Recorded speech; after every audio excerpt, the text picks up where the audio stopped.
And as always, I'd like to start the show off with a little bit of a personal story. And this week is no different, as this week, the unit block I live in down in Cronulla had our annual council cleanup, and it was wacky. Wacky with a capital W.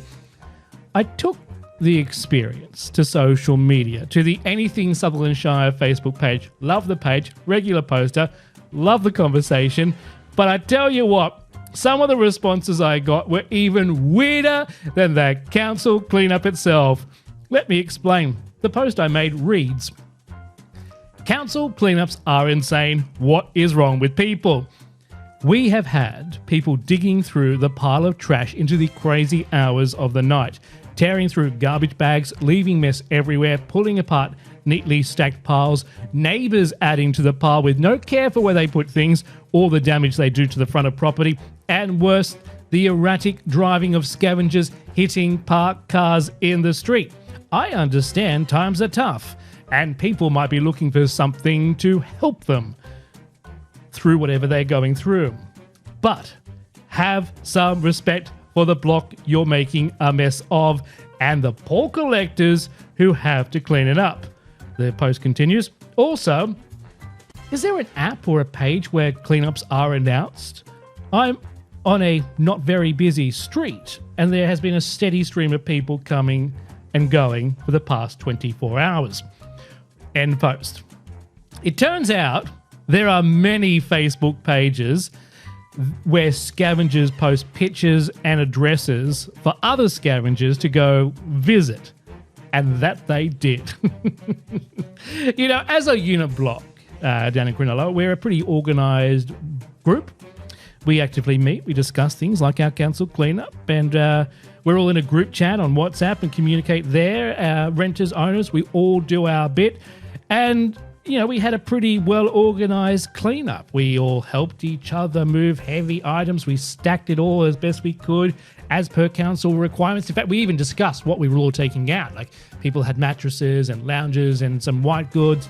And so we had the discussion of when we were putting all our trash out, it's like, all right, we've got to make sure that there's room here for all this and room for that, and that should go down there. And this, because council also, despite only suggesting, well, they suggest it, they also say you can be fined.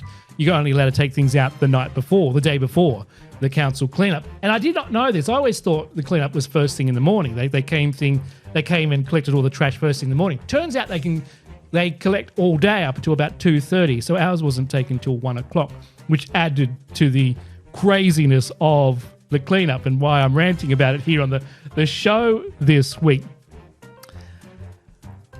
The requirements, though, the council has a picture that they send out as well as part of their package for a council cleanup, is that, you know, you have to have everything stacked in certain spots. So we followed that. We're good people. We try to be good people. Anyway, not long after we'd taken all of our stuff out, that's when the carnage started happening. Now, the worst, despite the cars being hit by bad drivers, were the people who deliberately tore open all the garbage bags and threw everything around without cleaning up after themselves. And I'm talking the big black red tie plastic bags full of stuff. You know, stuff that wanted to be thrown away in a council cleanup. People ripping through that and spreading it far and wide. It was a horrible sight. And that was the point of my post that I made, the disrespect. Look, I have no issue with rehoming people's unwanted items as opposed to it going to landfill, but have some respect, people. I certainly did. I certainly rebagged the rubbish that was thrown all over the place at least 3 or more times in the less than 24 hours that the rubbish was out there, because I like a clean place and I want, you know, to be easy for the garbage people to take, because we've all, I don't know about you, but, you know, council can decide, so the drivers can decide what they take and don't take. Admittedly, they should be taking it all, but they can also make decisions on, well, we're not going to take that. And I would assume that having to clean up rubbish that's not bagged would justify them not taking that trash as part of the council cleanup, which then means the block would be left with that rubbish to dispose of itself, despite having organised a council cleanup, or because of the disrespect of scavengers who have gone through and torn through everything. Anyway, that didn't happen, thank goodness, because I was very active going out there and shooing people away and rebagging stuff. A lot of bags went through. A lot of bags I went through.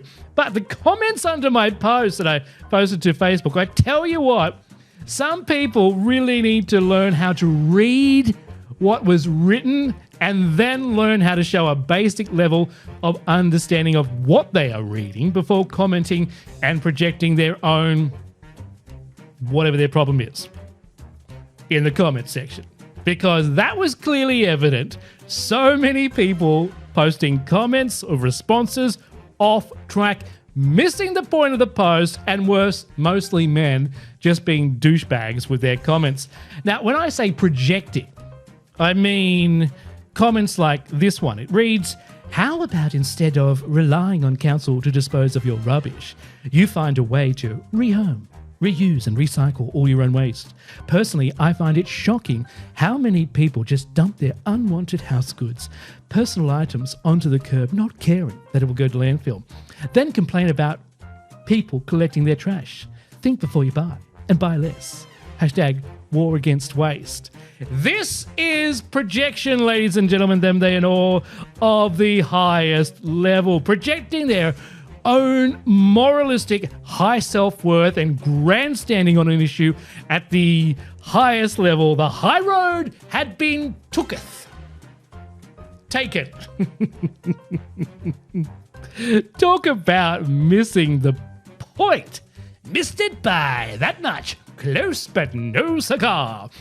The problem is, as a comment under the post, it has nothing to do with the post. So I replied, I like to cause, I enjoy causing, stirring the pot on social media. It's a fun pastime. I know it's sad. But anyway, I wrote, look, I wasn't complaining about people collecting the trash. I have no issue with that. By all means, rehome and recycle. If you read the post again, the issue taken is the disrespect displayed after going through the pile. She didn't respond after that one. I think she might didn't read it or got the message. Worse, comments coming from those who want to try to advise. I love people on social media who like to impart their wisdom after not reading the post properly. The advice that people gave in majority was only put the rubbish out the day before, which of course we did because that's the rules. The rules. And I also kind of indicated that in the post. I didn't kind of think that I'd need to, state that because it was obvious. And there was also the reference to 24 hours, which I thought, people might be smart enough to read through the lines, but clearly not, because everyone kept advising to only put it out the day before. Thank you, Captain Officers. Even though things were only put out 24 hours before, or less than 24 hours before the pickup, it doesn't stop the scavengers from posting photos and the addresses that bring on the onslaught of people arriving by the truck and trailer load to go through the trash. Something maybe for council to consider, because even after council came and collected everything, we were very lucky that they did collect everything, because you always hear the stories of non-residents adding things to, neighbours, adding things to the pile that are not part of the list of things that get collected, leaving you with the responsibility of getting rid of it. Absolute nightmare situation. Thank goodness that did not happen. Now, of course, there were some great comments and helpful advice. One guy suggested that you put the more desirable stuff towards the curb and the bags of trash at the back on top of a large drop cloth to make it easier to clean up after the inevitable scavenging. The point of this mini rant, and it's been going on, I think we've just gone past the 10-minute mark. Other segments will be cut. The point of this mini rant at the beginning of the show, if you are one of these people who goes around collecting stuff from your council cleanups, Have some respect for people's property. And I don't mean the property of the trash. You know, we've given that out. We've given that up. It's to go to the trash, or for people who want to reuse or recycle. I'm talking about the physical front of house or unit block. Have some respect for the people who have to clean everything up after you tear through everything and spread it far and wide. Anyway, hashtag that as rant over. The Troy Murphy Show.